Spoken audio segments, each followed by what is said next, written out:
बातम्या सविस्तर पाहूया। धोरणं अमेरिकेची आणि परिणाम भोगावे लागतात ते व्हेनेझुएला या दक्षिण अमेरिकन देशाला। तिथं अनेक तेल कंपन्या देश सोडून जात असल्यानं आधीच खिळखिळी झालेली व्हेनेझुएलन अर्थव्यवस्था आणखी कोंडीत अडकताना दिसतेय। नेमकं काय घडतंय पाहूया एक रिपोर्ट।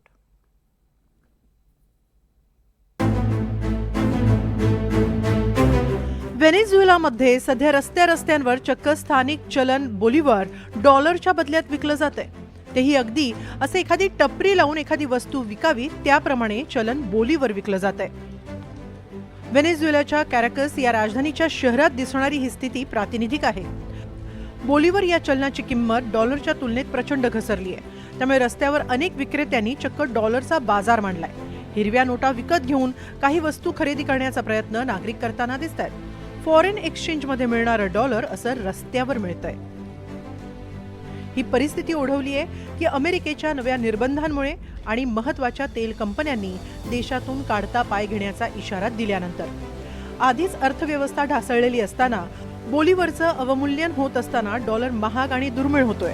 त्यामुळे आणखी किमती वाढू लागल्या। भविष्यातील आर्थिक निराशा ही अशी अनेक ठिकाणी दिसू लागली आहे। ज्यांच्याकडे सत्ता आहे तेच वाचतात आणि ज्यांच्याकडे सत्ता नसते, दारिद्र्य असतं, ते अधिक गरीब होत आहेत।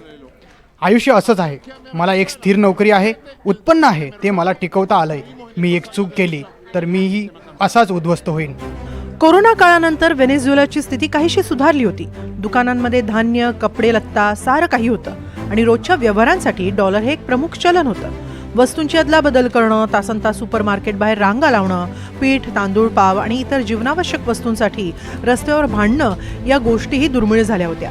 बोलिव्हार या चलनाचे गठ्ठे घेऊन फिरणंही बंद झालं होतं। तत्कालीन सरकारनं दरांवर नियंत्रण आणण्यासाठी आखलेल्या योजनांमुळे परिस्थिती चांगलीच सुधारली होती। ग्राहक आणि व्यावसायिकांवर डॉलरच्या वापरावरून कोणतीही बंधनं नव्हती। व्हेनेझुएलन सेंट्रल बँकेनं फॉरेन एक्सचेंजमध्ये लाखो डॉलर्स ओतले आणि बोलिव्हारला आधार दिला। असे अनेक उपाय आखल्यामुळे गेल्या कित्येक वर्षांच्या महागाईला आळा बसण्यास सुरुवात झाली होती। 7 वर्षांनंतर प्रथमच 2021 मध्ये अर्थव्यवस्थेला बरे दिवस येऊ लागले होते। अध्यक्ष निकोलस मादुरोंनी आर्थिक क्रांती आणल्याचा दावाही केला होता। राजधानी कॅराकसमध्ये हे चित्र प्रामुख्याने दिसत होतं। इतर शहरांमध्ये मात्र परिस्थिती वेगळी होती। अगदी तेल उद्योगाचं केंद्र असलेल्या माराकोबमध्ये देखील फायदे दिसले नाही। इतर लॅटिन अमेरिकन देशांप्रमाणे व्हेनेझुएलाचे नागरिकही डॉलर सुरक्षित मानत होते आणि आर्थिक व्यवस्था सुधारण्याचं एक प्रमुख कारणही मानत होते।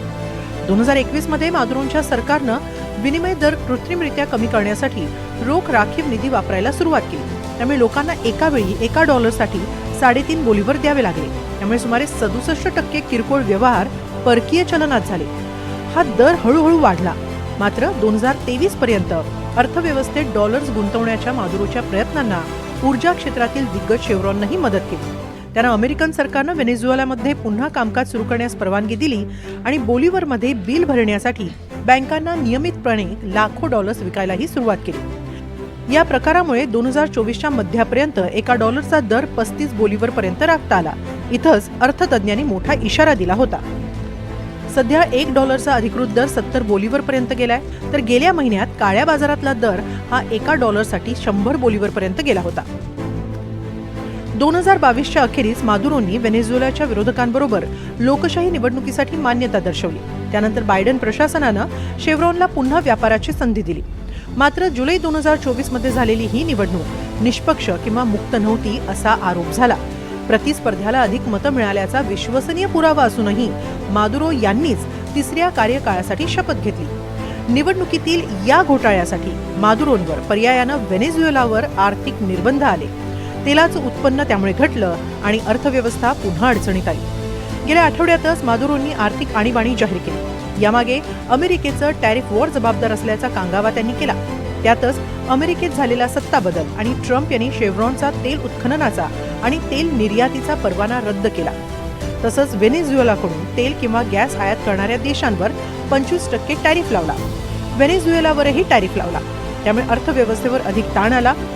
इतकंच नाही तर व्हेनेझुएलाच्या कंपनीच्या तेल विक्रीवरही मर्यादा आल्या। बँक एक्सचेंज डेस्कवर विकला जाणारा डॉलर काही मिनिटात सेकंदात संपतो।